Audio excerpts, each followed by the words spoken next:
આજે આપણે બનાવીશું લીલા ચણાનું શાક, એકદમ ટેસ્ટી એવું।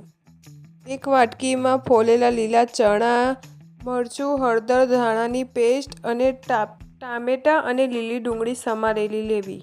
હવે એક કુકરમાં લીલા ચણા બાફી લઈશું, 1 થી 2 સીટી મારી લઈશું।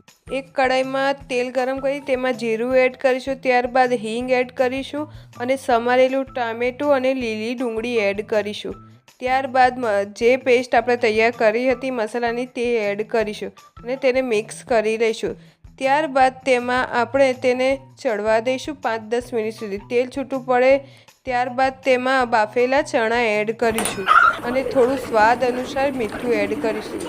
મીઠું એડ કર્યા બાદ તેને 5-10 મિનિટ સુધી ચડવા દઈશું। આ તૈયાર થઈ ગયું તમારું લીલા ચણાનું શાક। એકવાર મારી આ રેસીપી જરૂરથી ટ્રાય કરજો।